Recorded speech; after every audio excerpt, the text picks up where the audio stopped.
Oke. Oke, baik, terima kasih. Selamat pagi, salam sejahtera buat kita semua yang hadir pada pagi hari ini.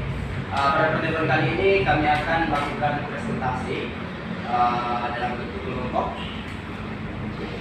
di mana pembahasan pertama adalah saya sendiri. Nah, sebelum itu saya perkenalkan, nama saya Patrianus, nomor BP pos 18033. Nah, materi yang saya bahas adalah sistem informasi manajemen itu memiliki 3 konsep. Sistem informasi manajemen memiliki 3 konsep, yaitu input, proses, output. Input adalah semua data dan perintah yang dimasukkan ke dalam memori komputer untuk melanjutkan diproses lebih lanjut oleh prosesor. Kedua adalah proses.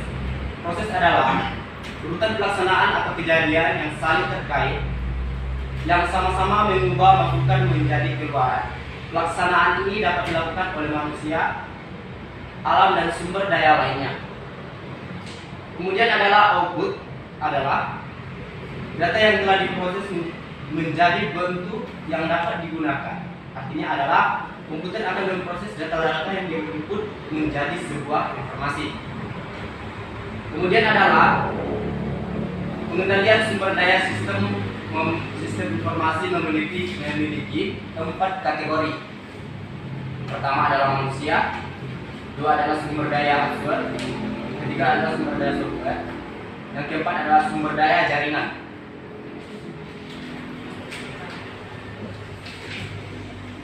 Dalam sumber daya sistem itu ada yang dibahas 4 kategori, tetapi di sini dibahas adalah seperti yang pertama itu adalah manusia.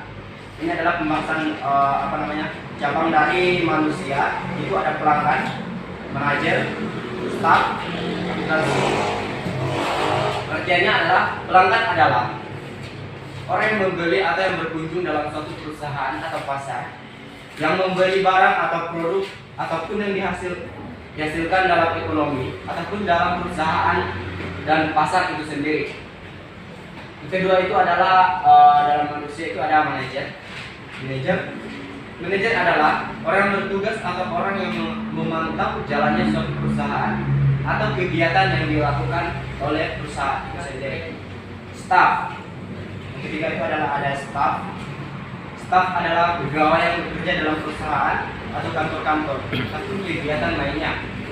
Akuntansi adalah sistem perhitungan atau jalur perhitungan suatu permasalahan dalam perusahaan. Kedua adalah itu ada sumber daya jaringan. Sumber daya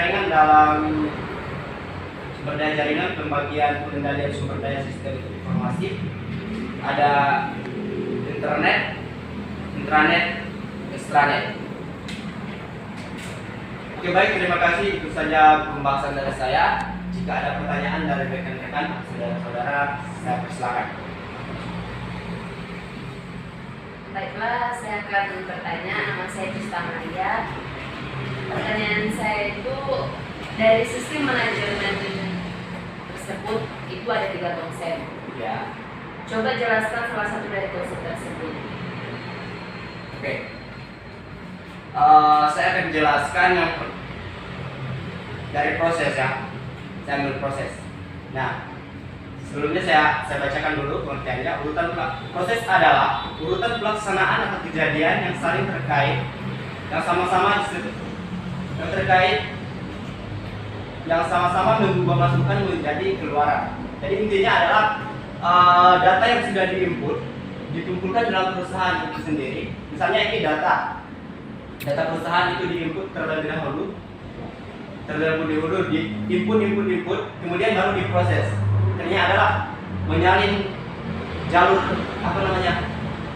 tahap keduanya itu diproses, datanya itu diproses kembali, diproses mana yang bagus diambil, mana yang layak untuk perusahaan itu. Kemudian baru di output data untuk diproses selanjutnya terakhirnya.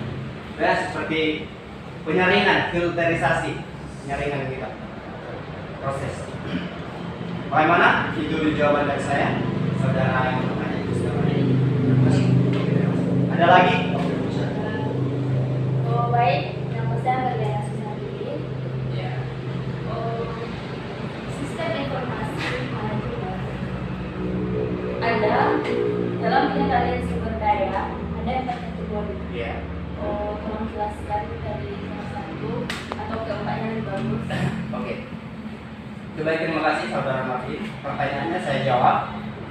Pengendalian sumber daya sistem informasi itu memiliki 4 kategori. Pertama adalah manusia. Manusia adalah, saya jelaskan yang pertama pengertiannya. Manusia adalah orang yang menggunakan informasi. Dan dalam manusia ini tentunya adalah ada pelanggan, manajer, staf, akuntansi. Nah, saya jelaskan pelanggan. Pembagian dari manusia ya. Pelanggan, seperti yang kita tahu adalah orang yang berkunjung atau orang yang datang ke tempat usaha kita yang membeli barang atau produk kita yang kita jual. Kemudian adalah manajer. Manajer adalah orang yang bertugas atau orang yang memantau setiap kegiatan yang dilakukan dalam perusahaan. Jadi orang yang memimpin perusahaan. Kemudian adalah staff. Staff itu adalah pegawai yang bekerja dalam suatu perusahaan itu sendiri yang mengelola usaha yang bekerja sama dengan pemimpin perusahaan. Kemudian adalah akuntansi. Akuntansi adalah sistem penghitungan data atau penghitungan semua produk ataupun penghasilan itu yang mengatur adalah akuntansi. Kemudian adalah kategori yang kedua. Kategori yang kedua adalah sumber daya hardware. Sumber daya hardware adalah berupa bentuk fisik serta media penyimpanan. Jadi hardware ini adalah data yang sudah diinput oleh pelanggan, staf atau karyawan. Data-data yang sudah diinput itu disimpan melalui hardware. Kemudian adalah tahap yang ketiga, kategori yang ketiga adalah sumber daya software. Sumber daya software itu ada 3 sistem. Software system adalah mengatur seluruh perihal komputer. Jadi yang mengaturnya itu adalah sistem semua, komputer sistem. Yang kedua adalah software aplikasi. Program yang dibuat untuk memenuhi operasi. Kemudian adalah prosedur, berisi petunjuk atau pengoperasian. Jadi yang prosedurnya ini adalah petunjuknya, arahan. Yang keempat adalah kategori keempat itu adalah sumber daya jaringan. Sumber daya jaringan. Jaringan ini memang sangat berguna sekali dalam perusahaan untuk membagikan informasi kepada karyawan, membagikan tahu serser, mencari masukan, mencari pendapat dari yang lain supaya berkembang perusahaan kita. Itu ada sumber daya jaringan itu ada internet, intranet, extranet. Saya jelaskan. Internet adalah suatu jaringan komunikasi yang menghubungkan media elektronik dengan media lainnya. Jadi intinya itu adalah terhubung. Intranet sebuah jaringan privat yang menggunakan protokol internet. Jadi ini ada sistemnya pribadi. Misalnya perusahaan ini memiliki aset, namun tidak boleh diketahui oleh orang lain. Cuma perusahaan itu sendiri yang memiliki yang tahu asetnya. Kemudian ada extranet. Jadi jaringan pribadi yang menggunakan protokol internet dan sistem komunikasi publik untuk membagi informasi bisnis. Jadi intranet ini adalah dia memang pribadi, namun bisa dipublikasi, maksudnya adalah bisa di-share gitu, supaya orang lain mengetahui. Itu saja jawaban dari saya. Apakah saudara Marlin sudah merasa puas? Oke. Baik, terima kasih. Itulah pembahasan dari saya. Selanjutnya, pertemuan selanjutnya akan dilanjutkan oleh saudari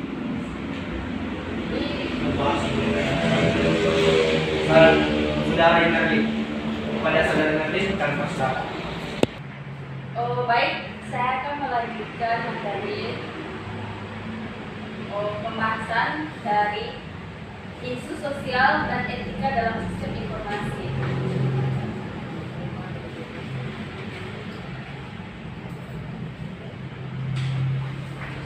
Isu etika dan sosial yang terkait dalam sistem informasi yaitu teknologi dapat membawa perubahan yang cukup besar yang menciptakan isu-isu sosial yang harus diselesaikan masyarakat, meningkatkan kemampuan jaringan teknologi informasi internet yang memiliki kapasitas penyimpanan dan dapat memperluas jangkauan seperti individu dan organisasi dalam bertindak. Sistem informasi secara online menimbulkan tantangan-tantangan baru yang diciptakan dilema etika, di mana bisa menciptakan akuntabilitas, tanggung jawab, dan konsekuensi sistem informasi. Yang pertama kita bahas yaitu etika.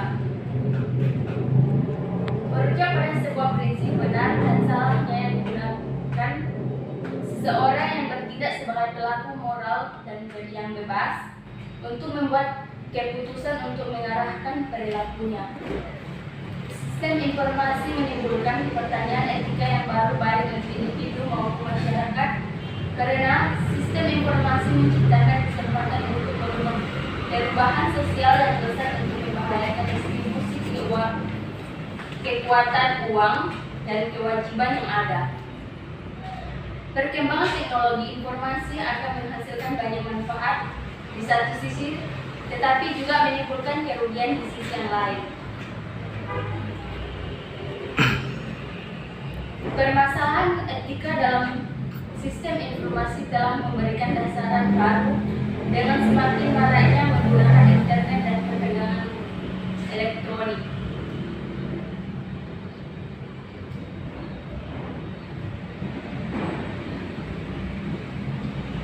Sebuah teknologi analisis data terbaru yang disebut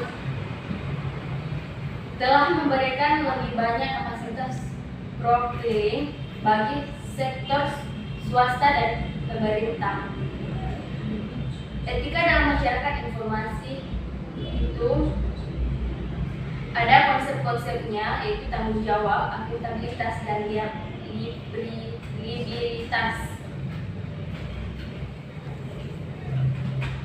Etika, analisis etika ketika dihadapkan pada situasi yang tampaknya memunculkan isu etika dalam analisis masalah, terdapat 5 langkah yang berikut untuk mengatasinya. Yang pertama, identifikasi dan jelasan fakta dengan jelas. 2. Identifikasi konflik dan dilemanya dan identifikasi nilai-nilai luhur yang terlibat. 3. Identifikasi pihak-pihak yang berkepentingannya. 4. Identifikasi pilihan yang dapat Anda ambil dengan beralasan. 5. Identifikasi potensi konsekuensi dari pilihan Anda. Ketiga, prinsip etika kandidat. Yang pertama, ada itu bagian-bagiannya.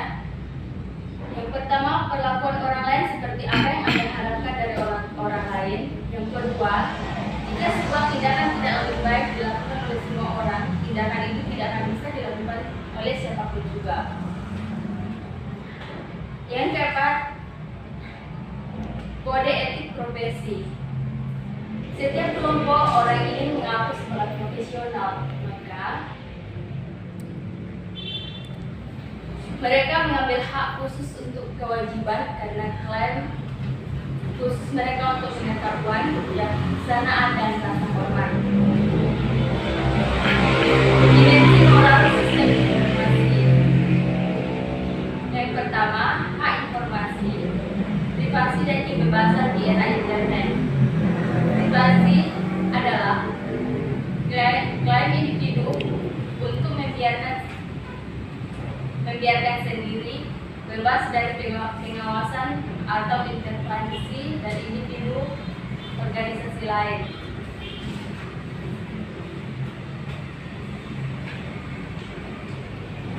Privasi, teknologi internet yang menimbulkan tantangan baru atas perlindungan pribadi.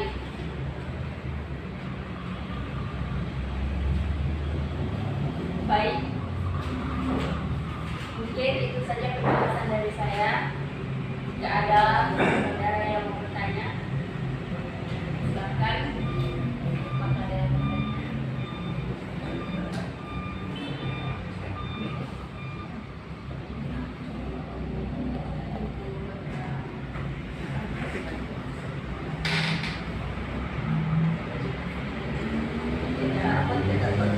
Baiklah, saya akan bertanya. Jadi menurut materi tersebut, apa saja sih tren teknologi utama yang mengimplikasikan isu etika? Oh baik, saya akan menjawab pertanyaan dari saudara Krista Maria. Tren teknologi utama yang menunjukkan isu etika yang pertama, kecepatan komputasi berlipat 2 kali setiap 18 bulan. Lalu, banyak organisasi yang bergantung pada sistem komputer untuk operasi yang penting. Kedua, biaya penyimpanan data menurun dengan cepat. Pengaruhnya, perusahaan dapat dengan mudah memelihara secara terperinci masing-masing berbasis data. Yang ketiga, kemajuan analisis data berpengaruh. Perusahaan dapat menganalisis data berukuran besar yang diperoleh secara terpisah untuk mengembangkan profil yang terperinci atas perilaku individu. Keempat, kemajuan jaringan internet. Pengaruhnya, menyalin data dari lokasi ke lokasi lain dan dapat mendapatkan data pribadi dari lokasi yang jauh menjadi sangat mudah. Mungkin itu jawaban dari materi tentang tren teknologi. Jadi tren-tren teknologi itu ada di mana? Tempat. Ada yang mau bertanya? Oke baik, terima kasih. Saya akan bertanya kepada saudari Merki. Pertanyaan saya adalah, apa saja konsep dasar etika dalam masyarakat? Mas, konsep-konsepnya. Apa saja konsep-konsepnya? Baik, saya akan menjawab pertanyaan dari saudara Martianus. Itu ketika dalam masyarakat informasi itu mempunyai konsep dasar, mempunyai 3 konsep dasar. Yang pertama tanggung jawab adalah sebuah elemen penting dari bicara etika. Yang kedua, akuntabilitas adalah ciri-ciri dari sistem dan institusi sosial. Ini berarti bahwa ada mekanisme yang menentukan siapa yang melakukan tindakan yang bertanggung jawab, siapa yang bertanggung jawab.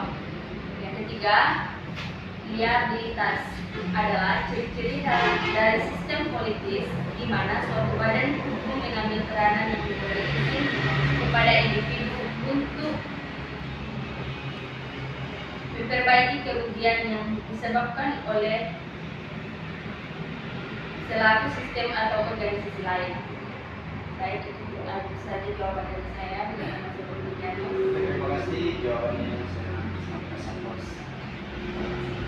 Baik, materi selanjutnya dilanjutkan saudara Krista Maria. Kat. Baiklah, kali ini saya akan menjelaskan materi pemanfaatan teknologi informasi dalam proses pengambilan keputusan manajemen. Di mana di sini pengambilan keputusan merupakan proses pilihan alternatif tindakan untuk mencapai tujuan atau sasaran.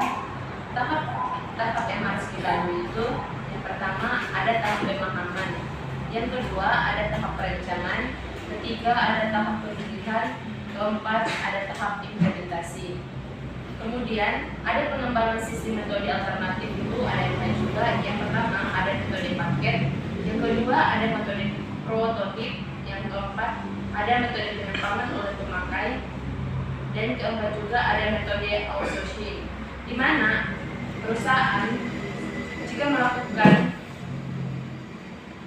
pengecekan dalam sebuah perusahaan itu digunakan ada 3. Yang pertama, jika paket digunakan tanpa perubahan, maka itu bisa jadi akan dirasakan tidak sesuai dengan schedule-nya. Kemudian ada basis pengetahuan. Yang pertama, pengetahuan alternatif terstruktur. Yang kedua, pengetahuan eksternal dari para pesaing. Yang ketiga, pengetahuan internal, informal atau pengetahuan terpendam. Jadi, ada beberapa menurut para ahli. Yang pertama itu role management, di mana manajemen pengetahuan ini serangkaian proses yang dikembangkan di dalam organisasi untuk menangkap atau menciptakan dan mengumpulkan.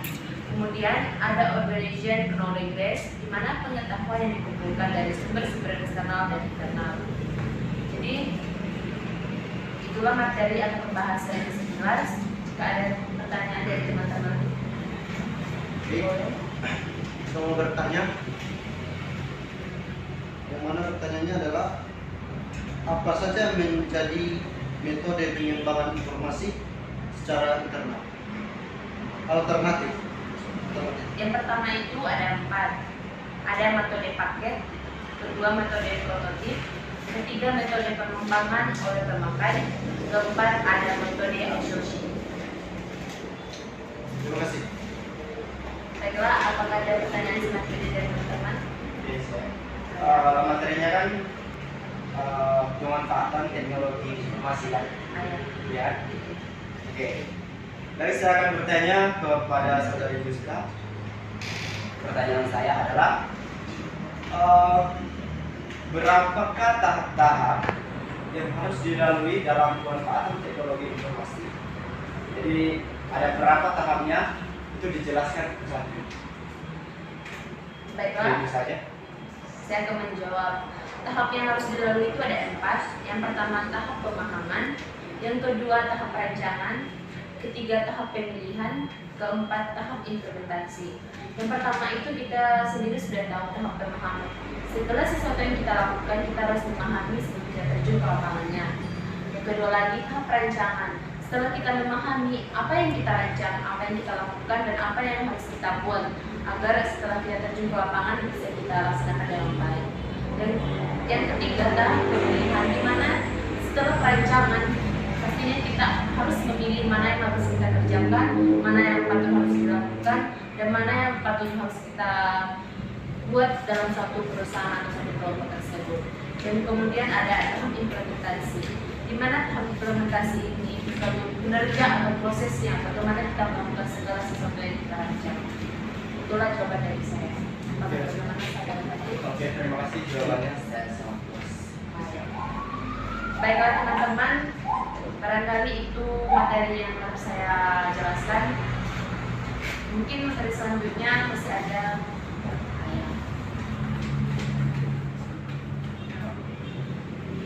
Baik, materi selanjutnya itu sistem informasi dan teknologi dalam bisnis.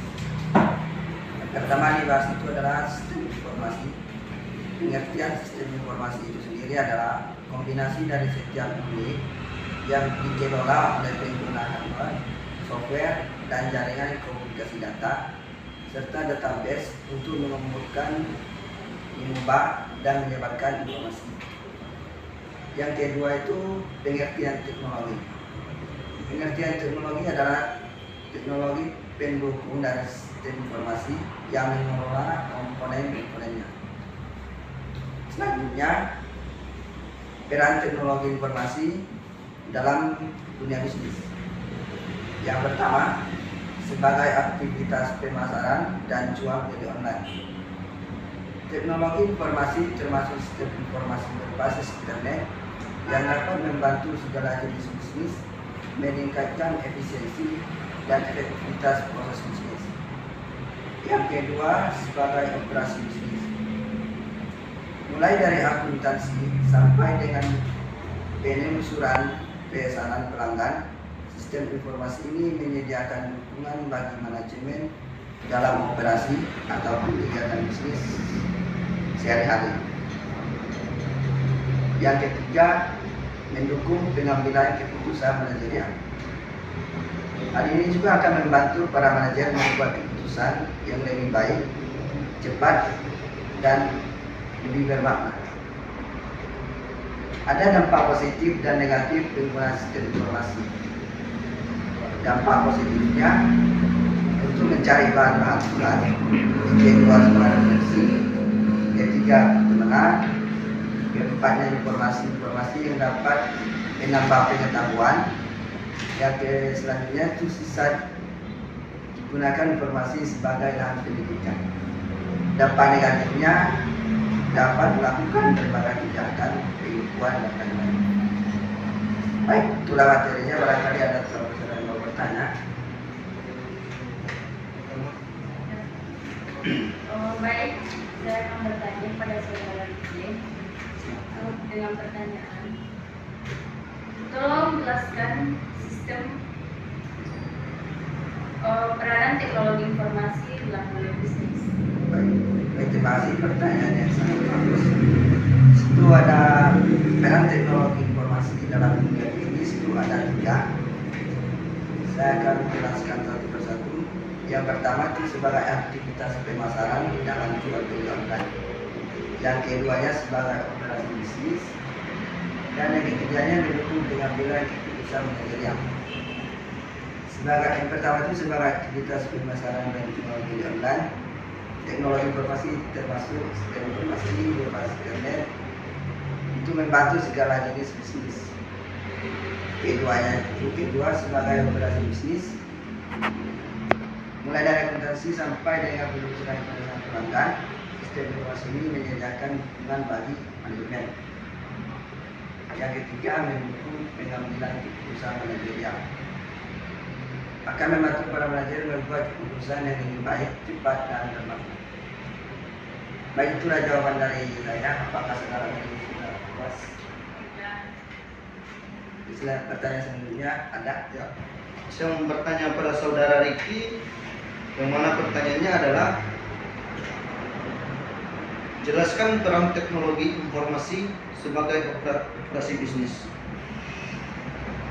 Baik, saya akan menjawab sebagai peran teknologi informasi sebagai operasi bisnis.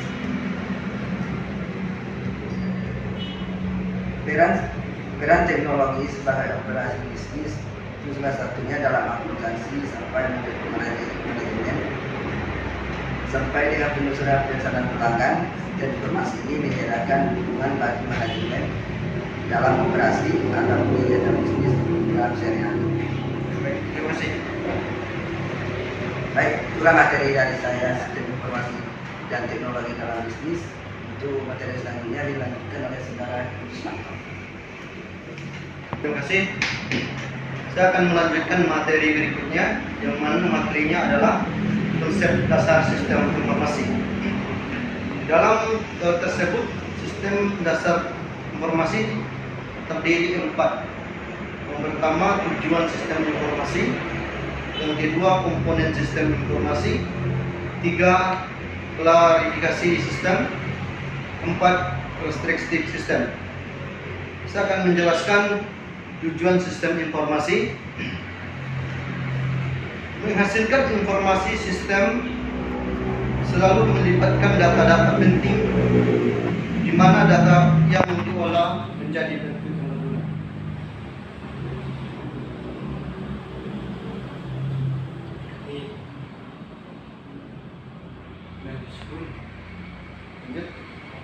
Informasi. Sistem informasi terdiri dari 8 komponen yang berbentuk building block. Komponen-komponen tersebut meliputi input, output, model, dan teknologi. Klasifikasi sistem terdiri dari yang pertama sistem abstrak, kedua sistem determinis. Berikutnya, nomor itu adalah karakteristik sistem. Yang pertama memiliki komponen, yang kedua memiliki batas atau boundary, yang ketiga memiliki lingkungan luar, yang keempat memiliki interface, yang kelima memiliki input dan memiliki output. Demikian penjelasan materi yang saya bacakan. Mungkin ada pertanyaan? Silakan. Saya akan bertanya, pertanyaan